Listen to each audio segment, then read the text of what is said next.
আসসালামু আলাইকুম। আশা করি প্রত্যেকে ভালো আছেন। আজকে যে ভিডিওটা দিচ্ছি এটা স্বামীকে নিজের মহব্বতে বেঁধে রাখার একটা কুফরি বিদ্যা।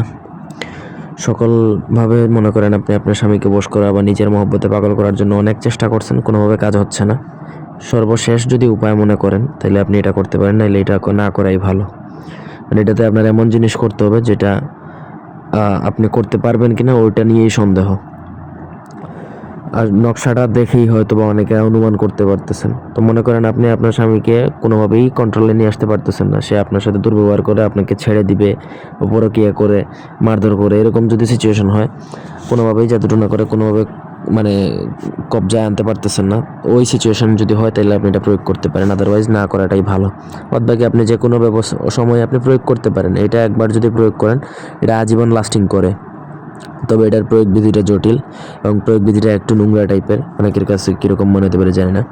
তো ব্যক্তিগত যে কোনো প্রয়োজন বা যে কোনো কাজ আমাদেরকে দিয়ে করাতে চাইলে স্ক্রিনে দেওয়া নাম্বারে সরাসরি ফোনে, হোয়াটসঅ্যাপে অথবা ইমোতে যোগাযোগ করে আপনাদের ব্যক্তিগত যে কোনো কাজ আমাদেরকে দিয়ে করাতে পারেন, দেশে কিংবা দেশের বাইরে থেকে। তো এটা স্ত্রী প্রয়োগ করতে পারে শুধুমাত্র তার স্বামীর জন্য।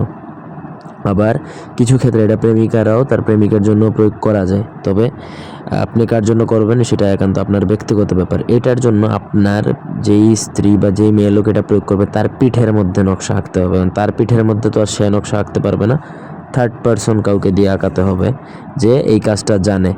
এখন আমি বলতেছি না আমাকে দিয়ে করতে হবে, বা আপনি আপনার সুবিধা মতো যে কাউকে দিয়ে স্ক্রিনে দেওয়া নকশাটা লিখতে হবে, খুবই সূক্ষ্মভাবে, ভুল করা চলবে না। ঠিক আছে?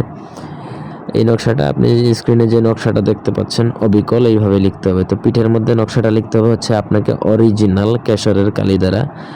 আপনি কেশরের কালি আপনি মার্কার পেনের মধ্যে ভরে অথবা দোয়াত কলমের মধ্যে ভরে এই নকশাটা লিখবেন। লেখার পরে আপনার পিঠ যখন ঘামবে, সেই পিঠ থেকে একটু ঘাম নিবেন। আপনার ঘামটা সেই পানি, যে কোনো পানি বা শরবতের সাথে মিশিয়ে যদি কাঙ্ক্ষিত কোনো পুরুষকে খাওয়াতে পারেন তাহলে সে সারা জীবন আপনার দাসত্ব স্বীকার করবে, আপনার গোলাম হয়ে যাবে, আপনার বশীভূত হয়ে যাবে।